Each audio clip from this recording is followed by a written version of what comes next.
bisa dipanggil Pak Rizal. Oke. Ini langsung pertanyaan pertama ya Pak. Ya. Pertanyaan pertama, apa yang dilakukan untuk mengatasi sampah plastik di sekolah agar sampah plastik dapat berkurang?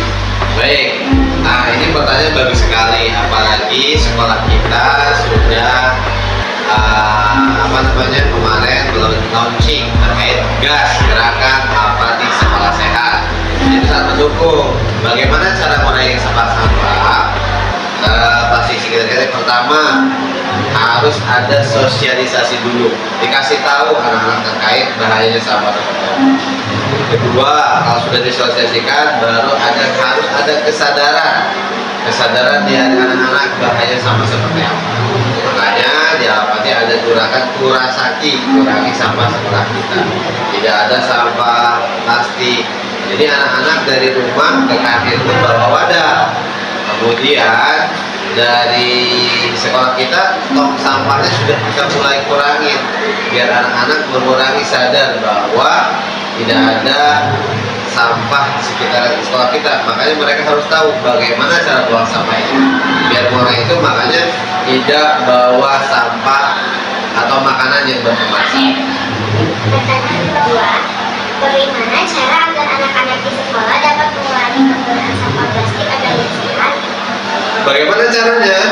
Satu tadi udah kasih tahu, udah dikasih sosialisasi, dikasih tahu bahayanya sampah bagaimana untuk alam, untuk kerusakan lingkungan, udah dikasih tahu. Makanya ada gas tuh apa nih gerakan apa di Sekaset, kita kurangi biar ada itu gimana? Tidak ada tempat sampah. Nah kalau sudah anak-anak tahu bahayanya, mudah-mudahan anak bisa sadar tuh, ada kesadaran dari anaknya tidak bawa sampah berkemasan, tidak buang sampah sembarangan, dan anak-anak ke kantin pun hanya bawa wadah, jadi tidak ada bawa kemasan ke sekolah, ke kelas. Jadi anak-anak tidak ada makanan dan minuman yang berkemasan. Baik, jawaban yang bagus. Pertanyaan ketiga, di mana tempat sampah plastik agar cepat terurai? Di mana tempat sampah plastik bisa terurai? Sampah plastik sebelum bisa kita buang atau diuraikan, ada beberapa yang bisa kita berdayakan, ada yang bisa kita daur ulang.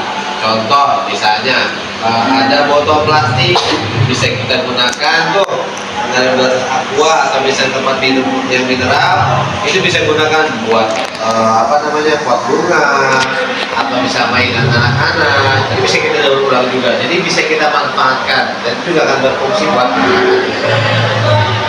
Pertanyaan keempat, kenapa sampah plastik sangat berbahaya bagi kehidupan? Mengapa sampah plastik sangat berbahaya? Karena plastik itu salah satu bahan yang memang harus didaur ulang. Makanya hampir berbahaya. Makanya kita kurangi sampah, kita minimalisir sampah di sekitar kita kurangi. Makanya di sekolah ada tuh kantin tidak harus bawa wadah, tidak ada makanan berkemasan. Pertanyaan kelima, siapakah orang yang membuat sampah pantas dijadikan duta kebersihan di sekolah? Siapa yang pantas dijadikan duta kebersihan? Sebetulnya anak-anak kita harus punya tanggung jawab, punya rasa kesadaran. Mereka punya tanggung jawab bahaya sampah seperti apa. Mereka sendiri yang harus membersihkan sampah. Jadi bukan tidak mengandalkan mobil, tidak mengandalkan guru, tidak mengandalkan yang piket. Semuanya punya kesadaran bahwa mereka punya tanggung jawab terhadap yang sama terhadap sampah. Kapan negara Indonesia akan dinyatakan bersih dan terbebas dari sampah plastik? Kapan Indonesia bisa terhindar sama plastik? Kalau masyarakatnya sudah ada kesadaran, itu bisa dilakukan. Masalahnya kita lagi punya proses. Anak-anak, masyarakat kita perlu ada edukasi bagaimana bahaya sampah. Kalau mereka sudah teredukasi, bisa mengurangi sampah, mereka sudah ada kesadaran membuang sampah pada tempatnya dan mengurangi sampah plastik, insya Allah Indonesia akan segera bebas dari sampah plastik. Baik, terima kasih ya Pak. Sama-sama. Saya izinkan diri. Ya, salam. Saya ingin menanyakan tentang masalah sampah di sekolah. Apa yang terjadi ketika ada sampah plastik di sekolah? terus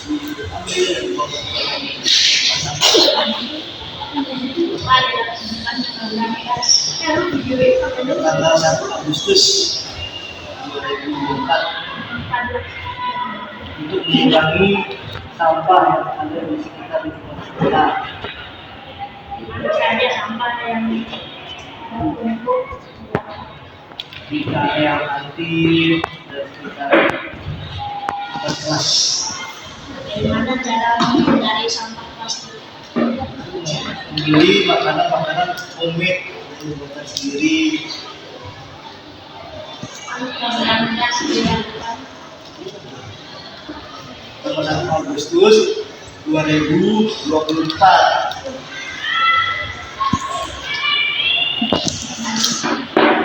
Lagi.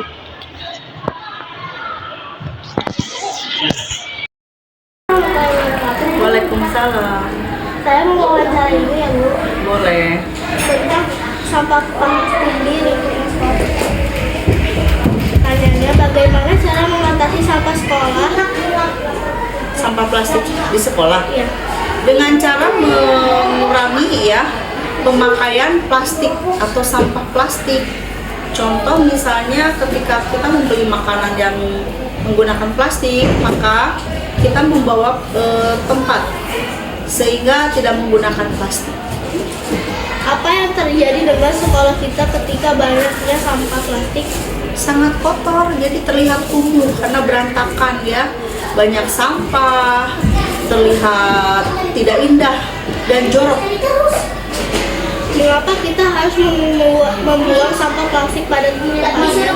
Ya karena kalau membuang sampah sembarangan, apalagi plastik, itu akan menyebabkan penyumbatan terhadap saluran air, apalagi kalau hujan. Sampah itu kan kalau hujan terbawa oleh air, kemudian air itu mengalir ke selokan atau apa. Nah, sampah-sampah tadi akan membuat selokan itu menjadi mampet sehingga menimbulkan banjir.